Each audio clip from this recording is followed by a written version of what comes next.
जयकारा श्री राम वाली माई का बोल सांचे दरबार की जय। आप सभी को मेरी तरफ से सभी को जय माता की। माता रानी का बहुत बहुत आशीर्वाद, बहुत बहुत आपको कृपा माता रानी की बरसे। मेरी तरफ से भी बहुत बहुत आशीर्वाद। आज के टॉपिक में छोटा सा टॉपिक आप लोगों के लिए बना रही हूँ, क्योंकि बहुत से मुझे मैसेज करते हैं, कहते हैं भी अरदास कैसे लगाई जाती है। मैं सभी को कह देती हूँ ना कि वो कहते हैं हम आ नहीं सकते, हमारा काम ऐसे ही कर दो। तो मैं कहती हूँ कि चलो आप अरदास लगा दो माता रानी के दरबार के लिए, और जब आपका काम पूरा हो जाए तब आप आ जाना, ठीक है। तो फिर मैं उनको कहती हूँ, तो फिर वो कहते हैं, बार बार पूछते हैं, सभी पूछते हैं, यहाँ भी पूछते हैं और मैसेज में भी पूछते हैं कि अरदास हमें कैसे लगानी है और कैसी होती है अरदास। तो मैं आप लोगों को यही बताना चाह रही हूँ कि अरदास ऐसे होती है कि आप यहाँ मंदिर का ध्यान करिए, मंदिर का मेरा ध्यान करिए, माता रानी का ध्यान करिए, भगवती का ध्यान करिए, और आप बोलिए वहाँ पर कि हमारी ये प्रॉब्लम है, ये समस्या है भगवती, हम तेरे नाम की अरदास रख रहे हैं। तो फिर वो अरदास कैसे रखनी है, जैसे कि आप 21 रुपये, 11 रुपये, 51 रुपये, 101 रुपये, जो भी आपको सफिशेंट लगता है आप वो रख सकते हैं।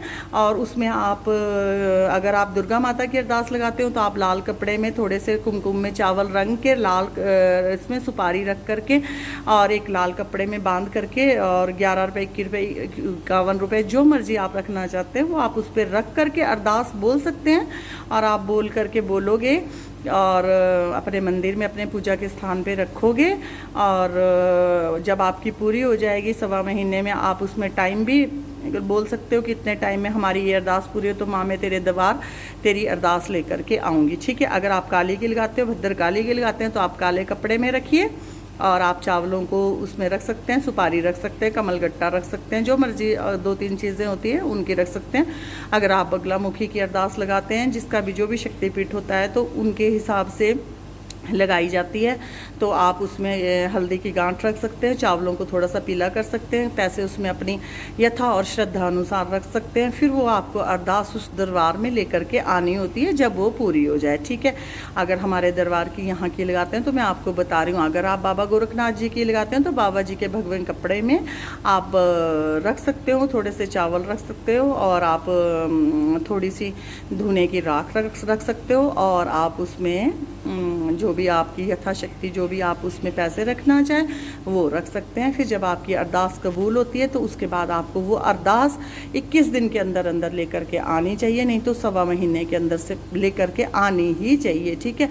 ऐसा कभी ना करें कि आपकी अरदास और मनोकामना पूरी हो जाए और आप जल्दी वहाँ अरदास ना पहुँचाएँ, तो आपको बहुत मुसीबत होती है। क्यों? जो चौकी और दरबार लगते हैं वो वहाँ पे सिद्ध शक्तियाँ होती हैं, और वहाँ परमपिता परमात्मा के धाम से वहाँ उनको शक्तियाँ वहाँ प्रदान की गई होती है और संसार का भला करने के लिए, तो वहाँ जल्दी अरदासें कबूल होती है।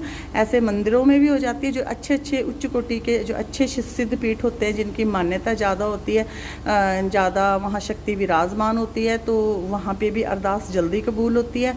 तो जहाँ की भी करें, हम यहाँ की नहीं कह रहे, जहाँ की भी करें उसको जल्दी फिर अपनी पूरी कर देनी चाहिए।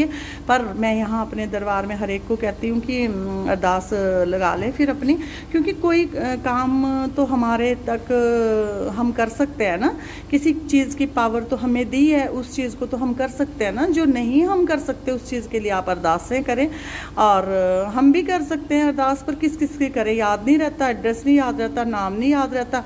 एक बार चौकी से कोई चला गया तो उसके बाद हम भूल जाते हैं। तो इस करके मैं इसीलिए यही कह रही हूँ कि अपनी अपनी अरदास आप लगा दिया ले दीजिए, और अगर आपकी पूरी हो जाए तो आप आ सकते हैं, कोई फ़र्क नहीं पड़ता अगर आपकी कोई अच्छी मनोकामनाएं पूरी होती है, ठीक है। क्योंकि जो चौकी या दरबार चलाते हैं वहाँ वो शक्ति सुनती है। अगर आप उसकी नाम का जयकारा लगाते हो, उसका वहाँ पे करते हो, तो वो आपके लिए हमेशा खड़ी रहती है, और आपकी मदद के लिए जब आप पुकारो तो आपके लिए वो आती है ज़रूर, है ना, ठीक है। बाकी हमें याद रह जाए तो ठीक है, बाकी आप अपनी अरदास रख के हमें बता सकते हैं कि हमने अरदास रखें, तो हम दुआ कर सकते हैं, ठीक है। वो आप मैसेज व्हाट्सएप पे छोड़ सकते हैं। आलतू फालतू मैसेज छोड़ने से तो आप कोई काम का मैसेज छोड़ा कीजिए, हमें भी प्रॉब्लम होती है, फिर मैसेज डिलीट करने होते हैं, इतना समय नहीं होता, इतना टाइम नहीं होता।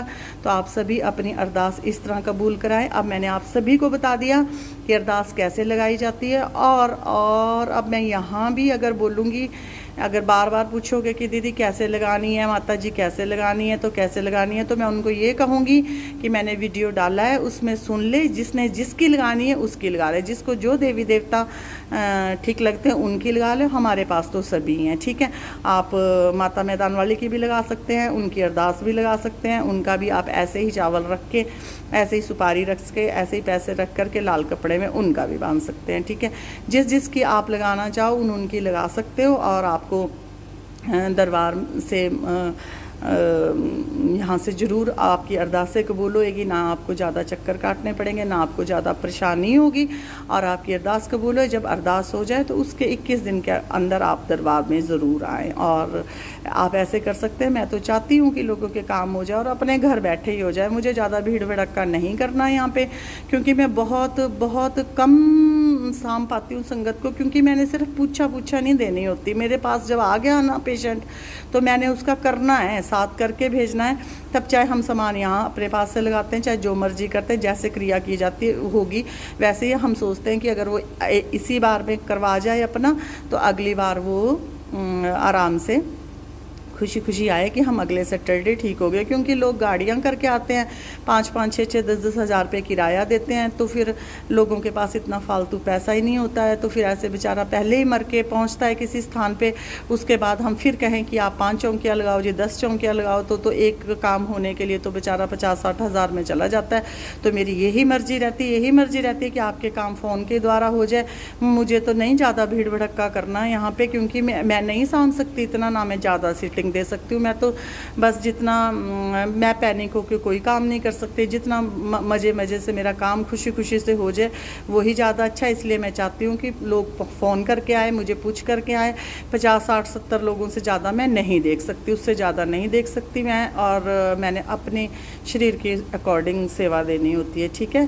सभी को मेरा बहुत बहुत आशीर्वाद, माता रानी का आशीर्वाद, दरबार का आशीर्वाद। अब कोई भी ये क्वेश्चन ना पुट करे कि अरदास कैसे लगानी है, ठीक है। जयकारा श्री वाली माई का बोल, सांचे दरबार की जय, जयकारा माई भद्रकाली माई का जयकारा, समस्त देवी देवताओं का जयकारा।